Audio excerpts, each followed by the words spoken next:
Welcome to the UIAAA Connection podcast.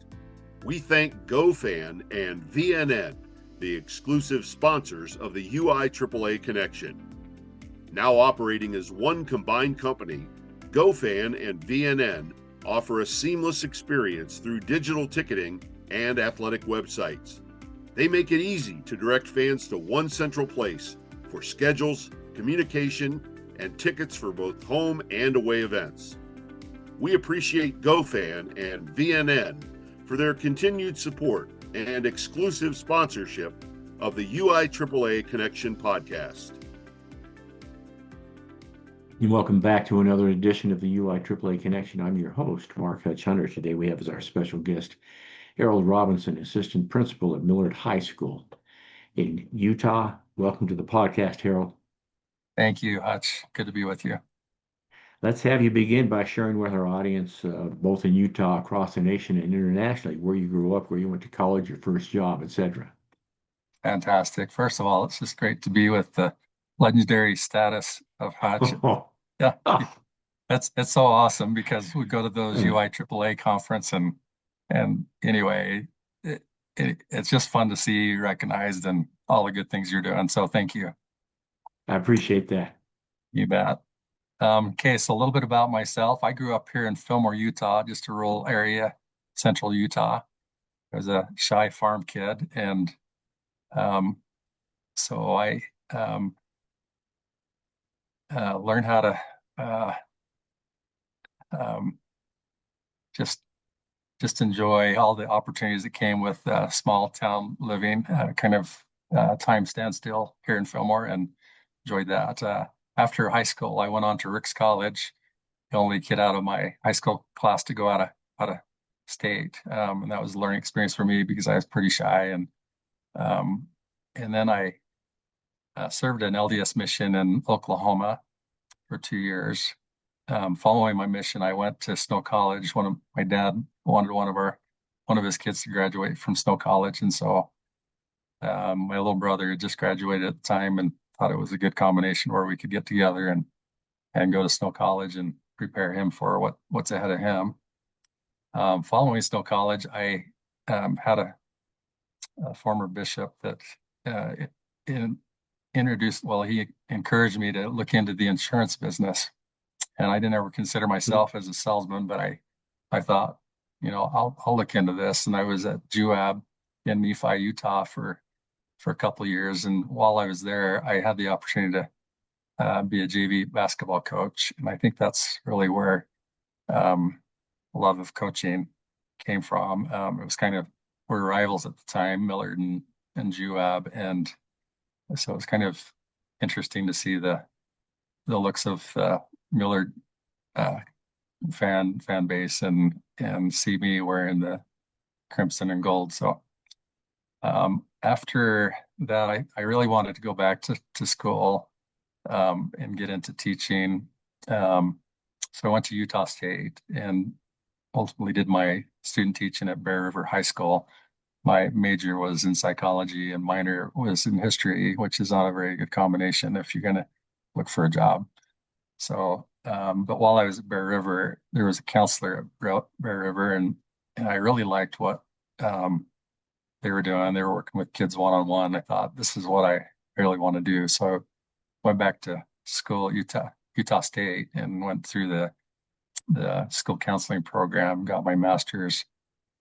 Following my master's, we landed a job in Driggs, Idaho for 17 years. And I was a school counselor for 16 of those and really enjoyed doing that. And then 1 year as in the district office as a director of special ed and federal programs. And so before I did that, I got my endorsement through the University of Wyoming for my admin, my principalship, and that allowed me to jump into the district office. After 1 year there, there was an opportunity for me to come back to Fillmore. My parents were getting older and they needed some help, and I became the elementary principal for 5 years and really enjoyed that time there, especially the kids. I mean, you're almost hero status to them, giving them high fives and encouraging them. But Hmm. I kind of missed out on the high school athletic side of things, and there was an opportunity to come back to the high school where kind of speak that language, kind of could come full circle and come back to the high school and as the vice principal, so where I'm over the athletics and um, anyway, and I have really enjoyed becoming part of that family. Um, so currently, this is my 7th year at Millard High School, and I'm really enjoying my experience here. That's perfect. Now, let me ask you a couple of follow-up questions. So, when did you graduate from Millard in high school? A long time ago, 1983. Okay, so the reason I ask is, and you may find this interesting, my father was born in Holden, grew Oh, up in Holden, and fantastic.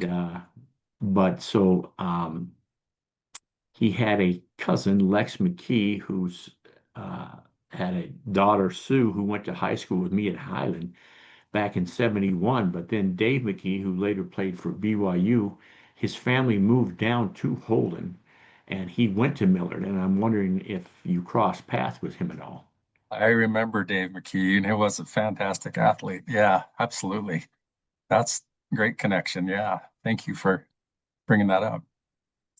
Yeah, because I That's think awesome. I know his father's passed out, but I think his mother is still alive and still lives up there in Holden, which is, for those Right. of our listeners who don't know, it's 10 miles pretty much north of Fillmore. And Yeah. so, yeah, I have that little connection. And when I was a kid, we would stop all the time in Holden if we were going down to St. George because my dad knew everybody and his cousin Sid owned a gas station there. And apparently, they don't even have a gas station there anymore.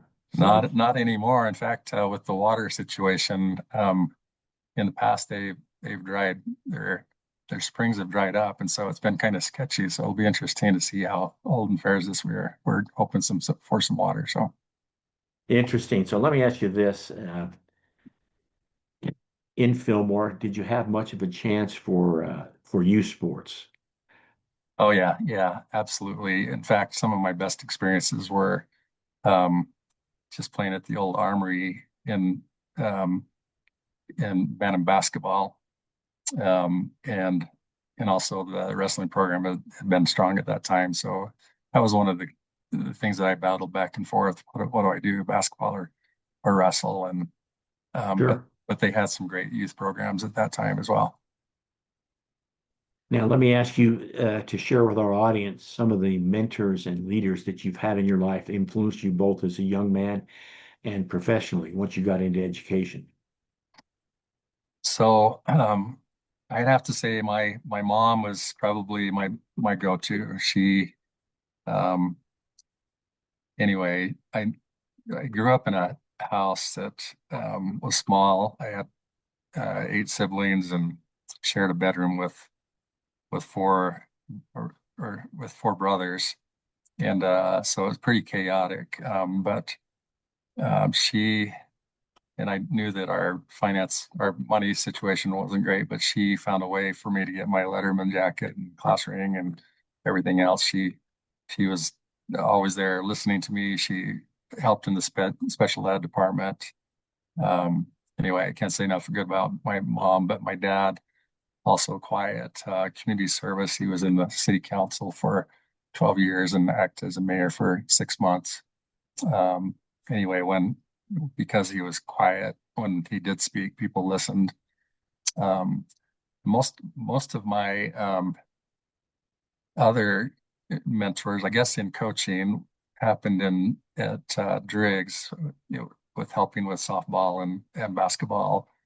Richard Berry, D. O'Brien, Brooke Herbst, Del Anderson, um, all those were amazing role models to me, especially as I learned the X's and O's and understanding how um, you know which defense works best, or an offense works best on whatever defense and so forth. But mostly what I loved about them is were about relationships, and never did see them belittle any athlete, but it really encouraged them. And all these people, they had college experience as well. Um, but my reason for getting into education was probably my ag teacher here at Millard High School.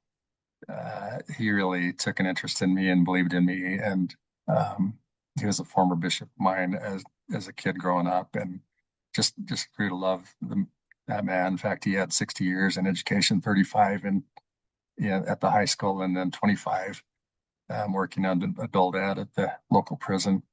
So just a man, just a selfless person that's influenced a lot of lives. That's awesome. So if I heard you correctly, when you were coaching at JUAB up in Yeah, Nephi, so you were not on the staff as a teacher, but selling insurance, and then correct. decided Yeah. after that to go back to get your certificate, your endorsement into education. So that's fascinating. Let me ask you this, Harold, a little bit of a personal question. What's your biggest failure or disappointment in life, and what did you learn from it? So probably had to deal with the insurance. Um, Getting my licensure for insurance when I went to Nephi. I took the exam 17 times at $55 a piece, and I had to get a 70%, but I could never seem to cross that threshold and would get a Mm, 68 or 67, 69. And so I came to a point where I could care less for selling insurance. I just wanted to beat that test. And I think I learned perseverance, and working hard, working through that to be able to finish a product or an accomplishment. So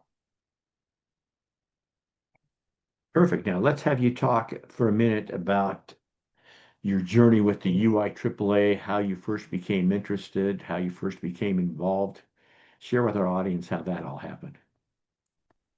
so so 7 years ago, I when I came to the high school, one of our soccer coaches um, came up after the season and said, "Hey, I think that there's a trophy for um, teams that have the highest academic average rate." And anyway, it was after the deadline, but from that point on, I thought, yeah, UIAAA does recognize each sport in their classification um, that has the highest GPA. And then there were some trainings that occurred, and I really wanted to understand what I was getting into. Even though at Driggs, I was an assistant athletic director and had some of that experience. This helped me out, understanding what really is involved in taking the 504, the LTC 501, 502 at the USHSAA office, and having Ron and Jamie and Katham Bears teach that, um, and really grew to appreciate them and their knowledge of what was going on with UIAAA, and then going to the conferences and just learning that there's a family there and wanting those designations and continue to learn um, about my role. And so I set out to get the RAA, and then I was a little bit worried about getting my CAA because of the exam portion. Kind of stressed about it because I had flashbacks of my insurance exams, and I didn't want that to happen again. But Michael Connor, he was awesome. Assured me, you got this, and I was so grateful for that. And so now I just found out that I got approved for my CMAA and should do my oral presentation within a couple of weeks. So looking to hear back from that and looking forward to going through that process. So That's awesome. So let me ask you a little bit of a follow-up. A lot of our athletic directors get their certification. There's not a whole lot of assistant principals that do that. So I want you to speak from your perspective as an assistant principal of the importance of becoming certified. And congratulations on your upcoming CMAA. Go ahead. Thank you. Yeah, I think in our admin role here, our building principal, he really did, I guess, didn't have the background in the athletics, and I really enjoyed the athletic portion, and so we've kind of had that agreement that I would go there and attend the region meetings, which I absolutely love. That relationship with we kind of bounce back and forth between Region 15 and Region 18, and just getting to know all those good people that attend that and make a difference in our region and those meetings, and then having them take information to the UC and hopefully make a change, and especially this small school areas having a little voice there. But yeah, it's worked out great. As a vice principal, I don't feel like I'm treated any lesser or whatever, but I feel like I feel a pretty good part of what's going on with those relationships. So Perfect. Now let's have you talk for a minute about you've been in your present role for the seventh year, dealing with athletics in high school. How has athletic administration, how is it the same or how has it changed? Just things you've noticed since you've been there. I think that the way it's changed from my perspective is that there's complexity to it from the time that I've started even back in Idaho. I don't know that in like the coaches' requirements seem to be there's just more and more requirements. I think that they're good because we definitely need to understand those annual trainings and so forth, making sure students or our athletes are protected, the liability issues that would come with the job, and making sure that we're taking care of those things. Also, um, the EAPs. I don't know that when I started that the emergency protocols were something that was on everybody's radar. Mm. And that's something that's important. We understand what those protocols are. I think right now is something that we're dealing with that we didn't used to, and that's the financial issues. I know that refs um, are important. I mean, we couldn't do it without refs, but it seemed like that um, we pay them a little bit more each year, and we get in smaller schools we get so much for a gate. I mean, we don't get a large gate like at football Right. games. And so, like the other day, we end up paying a $600 bill for the softball game, which we don't take a gate at anyway. But, like some of our refs came from Vernal, and which is over 4 hours away. And we're paying mileage on that. Um, and yet, I don't want to speak negative towards the bigger schools, but as far as traveling to another school, their gate is bigger, and they don't have. I mean, they're saturated with opportunities for us right there. They don't pay Right. so I'm wondering if there is sometime out there maybe an equalization of that, just so that rural schools can make it. But anyway. Valid point. Thanks for sharing that. Let me have you talk for a minute about working with the upcoming UIAAA President-elect Blaine Burriston. When you get your CMAA, then you may be the only school in Utah that has two CMAAs on the faculty. So that's incredible. But I'll give you a chance to talk about Blaine. Well, I can't say enough good about Blaine. Honestly, he is always 10 steps ahead of me. And um, when I first started here, Nate Grossbeck was the AD, and when we opened his position when he retired,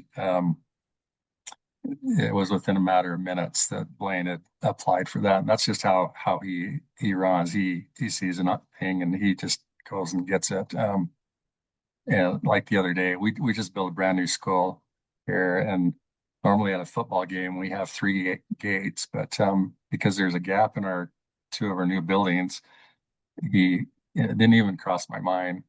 Do we put another gate there, or do we put a fence in? And anyway, and I would have showed up the first football game, and the parking lot there would have been a direct line from that in between those buildings, I'm sure.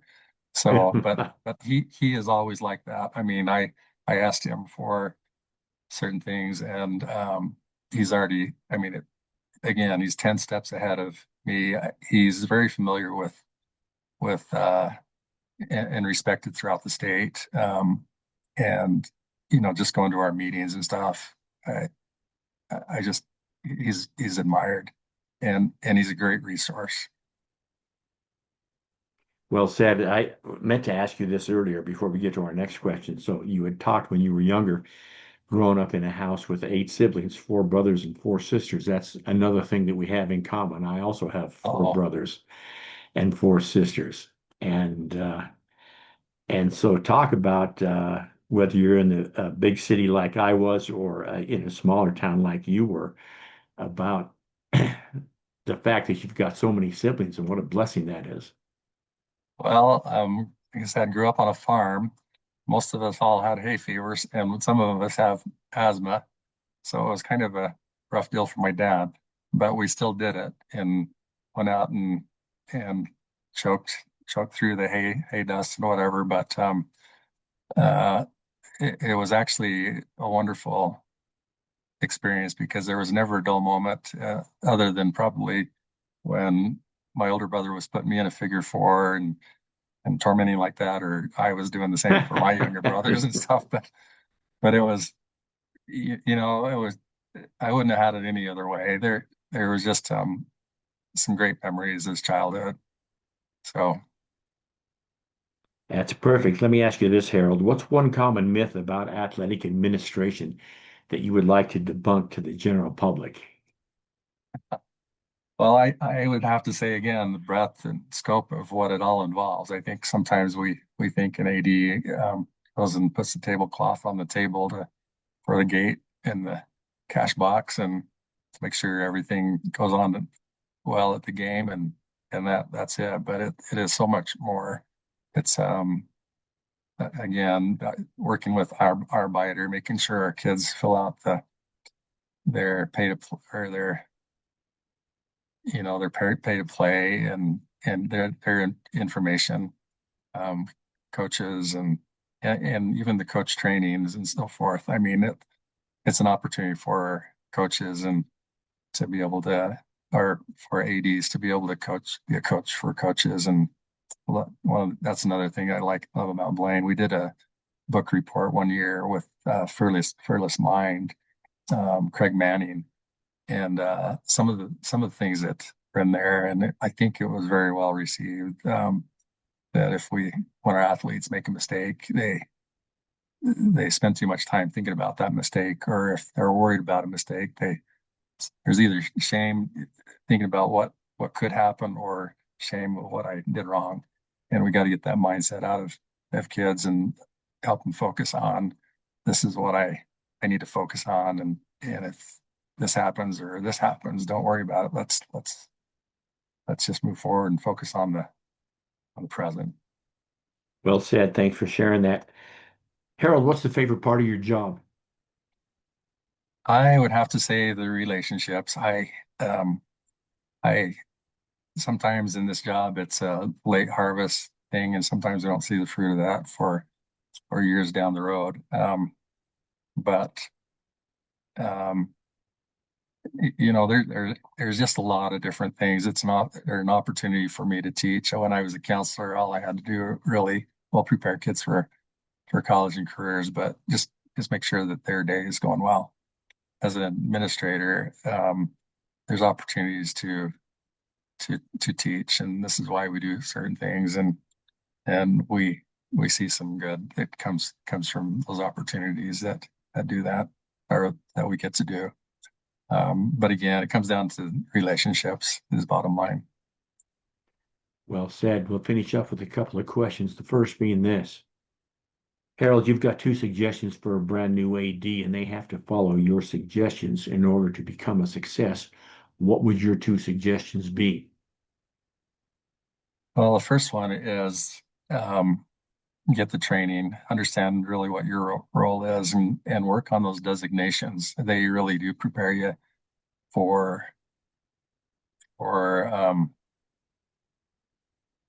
what you're going to be involved in. And there's so much more training is available for that. I remember during the COVID year, the national organization, they put on those free training modules, and I spent hours on learning, like interviewing for coaches or motivating players, or the health aspect of sports and so forth. So really just the training, but probably most importantly is understanding that there's a network, and you're not alone. You go to these summer conferences, and there is a wealth of experience, and people are more than willing to share what they learned. That's another thing. What I loved about Blaine is that he's been to the national conference, and he brings home these things and said, "Hey, how about this?" And because these are some of the same issues that we're dealing with, and I know that his phone numbers. I mean, he's very willing to help any new AD, and I'm sure the same for anybody that's been around the corner for quite a while are willing to do that for any new AD. So All right, we'll finish with this, Harold. What question should I have asked you that I failed to ask you? I think you've done a great job on it.